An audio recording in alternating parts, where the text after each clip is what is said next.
Ya, shalom semuanya. Selamat berjumpa di kontekstual Bible Reading. Saat ini kita sampai Wahyu pasal 15. Wahyu 15. Dan aku melihat suatu tanda lain di langit, besar dan ajaib, 7 malaikat dengan 7 malapetaka terakhir, karena itu berakhirlah murka Allah. Dan aku melihat sesuatu bagian laut dan kaca bercampur api, dan di tepi lautan kaca itu berdiri orang-orang yang telah mengalahkan binatang itu dan patungnya dan bilangan namanya. Pada mereka ada kecapi Allah. Dan mereka menyanyikan nyanyian Musa, hamba Allah, dan nyanyian anak domba bunyinya, besar dan ajaib segala pekerjaanmu, ya Tuhan Allah yang Maha Kuasa, adil dan benar segala jalanmu, ya Raja segala bangsa. Siapakah yang tidak takut ya Tuhan, dan yang tidak memuliakan namamu? Sebab engkau saja yang kudus, karena semua bangsa akan datang dan sujud menyembah engkau. Sebab telah nyata kebenaran segala penghakimanmu. Kemudian daripada itu aku melihat orang membuka bait suci, kemah kesaksian di surga. Ketujuh malaikat dengan ketujuh malapetaka itu keluar dari bait suci, berpakaian lenan yang putih bersih dan berkilau-kilauan, dan dadanya berlilitkan ikat pinggang dari emas. Dan satu dari keempat makhluk itu memberikan kepada ketujuh malaikat itu 7 cawan dari emas yang penuh berisi murka Allah, yaitu Allah yang hidup sampai selama-lamanya. Dan bait suci itu dipenuhi asap karena kemuliaan Allah dan karena kuasanya, dan seorang pun tidak dapat memasuki bait suci itu sebelum berakhir ketujuh malapetaka dari ketujuh malaikat itu. Ciri-ciri penafsiran kontekstual holistik adalah kita menafsir dengan mempelajari kitab, bukan mempelajari perikop atau ayat, tapi satu kitab. Maka ini yang diambil di dalam kontekstual Bible Reading. Kita akan melihat kitab Wahyu dari konteks satu kitab, jangan comot-comot ayat sehingga banyak penafsiran bisa meleset. Nah, kita sudah sampai di pasal 15, kita sudah urutkan mulai di pasal 1, kita akan melihat terus sampai pasal terakhir apa yang Tuhan ingin amanatkan kepada orang-orang yang percaya dan yang ada di dunia ini. Di pasal 15 konteks ini ada 3 kali Yohanes melihat. Di ayat 1 dikatakan aku melihat. Yohanes melihat yang pertama. Lalu di ayat kedua, dan aku melihat sesuatu. Ini penglihatan yang kedua di pasal 15 ini. Lalu yang ketiga, kemudian daripada itu aku melihat di ayat yang kelima. Jadi ada 3 sesi Yohanes melihat. Nah, apa isi penglihatan Yohanes di pasal 15? Kita melihat yang pertama, dia melihat tanda lain di langit. Ada tanda langit di langit besar dan ajaib, yaitu 7 malaikat dan 7 malapetaka terakhir. Karena dengan itu terakhirlah murka Allah. Berarti penglihatan ini menunjukkan jelas ada 7 malapetaka terakhir. Kita tahu ada 7 meterai, ada 7 sangkakala, ada malapetaka, penghukuman yang terus diceritakan di pasal sebelumnya, dan ini akan terlihat di pasal ini ada 7 malapetaka dan itu terakhir. Jadi setelah itu tidak ada malapetaka Allah lagi. Nah, yang kedua kita melihat sekarang Yohanes melihat bagaikan lautan kaca bercampur api, dan di tepi lautan kaca itu berdiri orang-orang yang telah mengalahkan.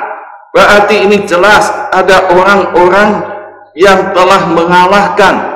Siapa yang dikalahkan? Yang pertama disebutkan binatang itu, naga, ular tua itu, binatang itu. yang kedua dan patungnya, dan yang ketiga adalah bilangannya. Kita melihat bilangannya itu sudah disebut di dalam Wahyu pasal 13. Binatang itu, karena binatang itu adalah bilangan seorang manusia, dan bilangannya ialah 666, berarti 666. Di ayat atasnya bahwa tidak seorang pun dapat membeli atau menjual selain daripada mereka yang memakai tanda itu, yaitu nama binatang itu adalah binatang manusia. Dan ini seringkali ditafsir untuk menakut-nakuti orang yang percaya pada Yesus, bahwa dengan 666 nanti kamu tidak bisa beli apa-apa, tidak bisa buat apa-apa karena ini berkuasa. Tetapi kalau berhenti di pasal 13, kita tidak tahu bahwa apa yang ada pada orang yang percaya. Bilangan 666 itu dikalahkan orang-orang yang percaya. Kita melihat di pasal 15, pada mereka ada kecapi Allah karena kemenangan itu, dan mereka mengalahkan iblis, mengalahkan patung-patungnya, berhala-berhalanya, dan mengalahkan bilangan itu, tanda yang diberikan kepada manusia. Dan kalau melihat ini, orang-orang percaya pada Yesus tidak usah khawatir, tidak usah berpikir terlalu jauh tentang apa bilangan 666, karena orang yang percaya pada Yesus, orang-orang yang menang terhadap roh-roh jahat, iblis itu. Karena di 1 Yohanes dikatakan roh yang ada padamu lebih besar daripada roh yang dari dunia ini. Jadi kita meyakini ini. Maka Yohanes melihat di ayat yang ketiga, mereka yang telah menang ini menyanyikan nyanyian Musa hamba Allah dan nyanyian anak domba itu.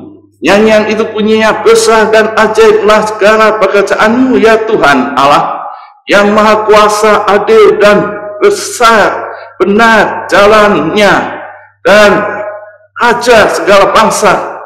Siapa yang tidak takut ya Tuhan, dan yang tidak memuliakan namamu, sebab engkau saja yang kudus.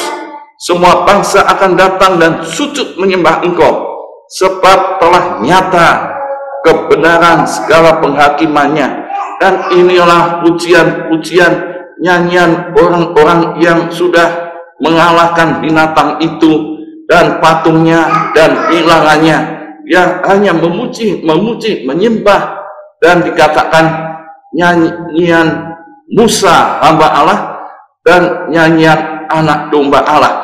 Kita tahu nyanyian Musa anak domba Allah, anak hamba Allah ini, Musa hamba Allah, ada di Keluaran pasal 15 ayat 1 sampai 19.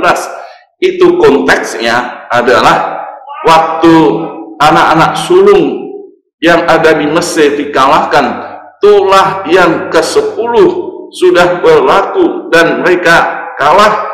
Israel dibebaskan, dia kejar di Laut Tiberia, dan Allah bertindak luar biasa.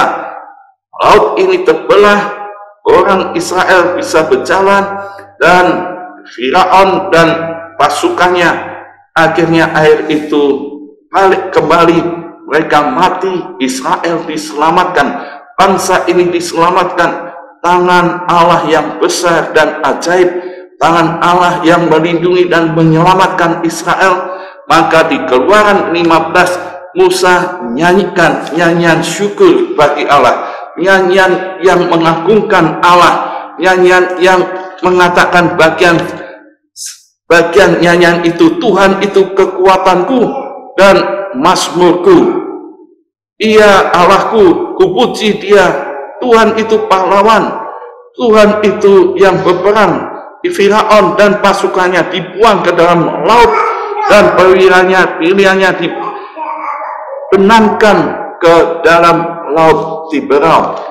Kita melihat itu tipe yang ada di Perjanjian Lama, dan antitipenya jelas, yaitu binatang itu dan patungnya dan bilangannya dikalahkan orang-orang percaya karena kuasa Tuhan, karena Tuhan yang besar, Tuhan yang ajaib, dan Tuhan berkuasa atas dunia ini.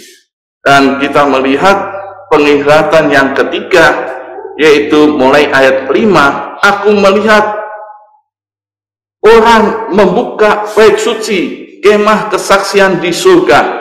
7 malaikat itu, ada 7 malapetaka keluar dari bait suci berpakaian lenan yang putih bersih berkilo-kilo, dadanya berlilitkan ikat pinggang dari emas, dan 1 dari keempat makhluk itu memberikan kepada ke-7 malaikat itu 7 cawan dari 6 yang penuh berisi murka Allah, yaitu Allah yang hidup selama-lamanya.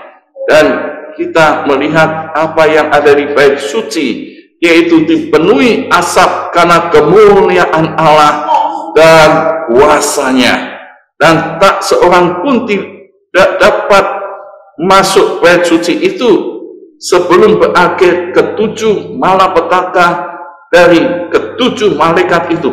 Jadi kalau lihat kronologinya, malapetaka 7 malaikat bawa 7 malapetaka yang terakhir itu terjadi, dan setelah itu kita bisa melihat bahwa bait Allah yang di surga itu dibuka penuh kemuliaan dan kuasa.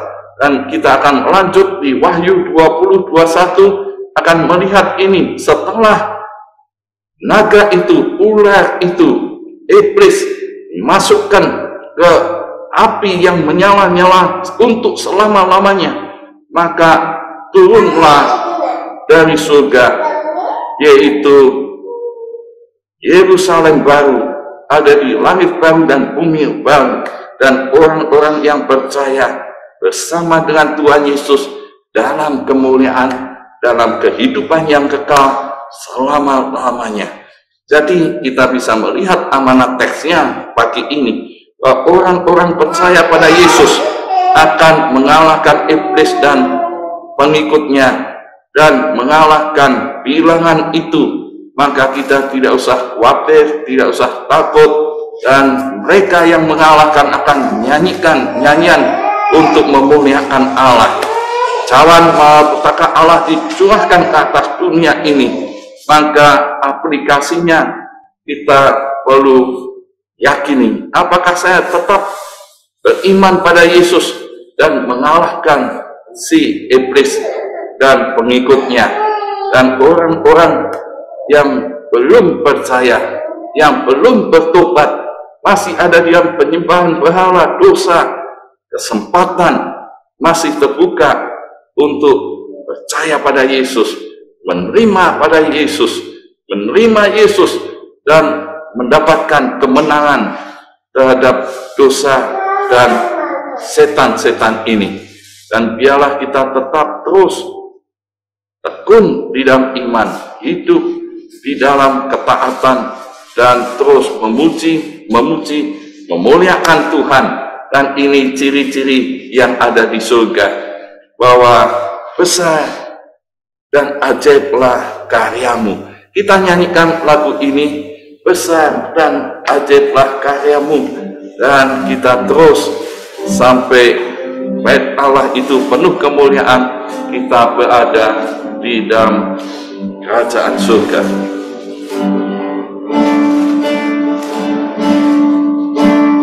Besar dan ajaiblah karyamu, adil dan benarlah jalanmu, Raja segala bangsa yang maha kuasa,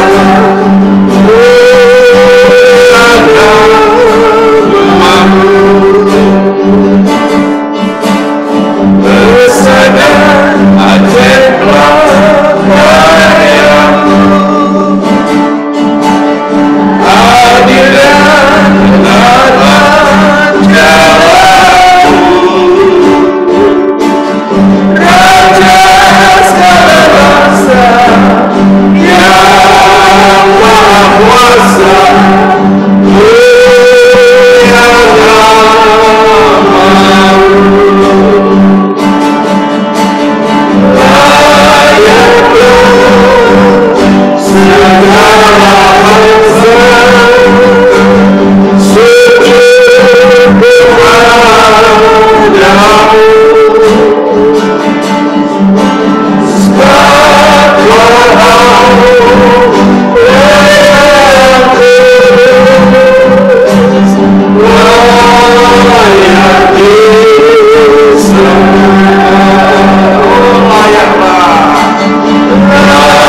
Kami bersyukur Engkau anak domba, Raja segala raja, kami sembah Tuhan. Terima kasih, haleluya, haleluya. Terima kasih, terima kasih, terima kasih. Mari kita bersyukur kepada Tuhan yang sudah menyelamatkan kita dan memberikan Roh Kudus, memberikan kita kemenangan, dan kita terus berdoa supaya kita bersama dengan keluarga kita tetap beriman kepada Yesus, Raja dan Tuhan yang hidup, supaya tetap setia, tetap beriman, tetap berpengharapan di dalam Yesus. Mari kita bersama berdoa. Bapa di surga, aku bersyukur kepada Tuhan karena di dalam Engkau kami sudah mendapatkan keselamatan. Kami percaya bahwa Roh Kristus, Roh Kudus yang memberikan kepada kami semua Tuhan kuasa untuk mengalahkan si jahat, dan kami mengucap syukur karena di dalam Yesus ada kemenangan. Tuhan, kami membawa seluruh anggota keluarga kami supaya kami tetap beriman kepada Tuhan, supaya kami tetap setia, supaya kami tetap menang di dalam menghadapi pergumulan, tantangan dan kesulitan, bahkan sakit penyakit. Tuhan memberikan kami kekuatan yang baru. Terima kasih ya Tuhan, terima kasih. Dalam nama Yesus kami berdoa.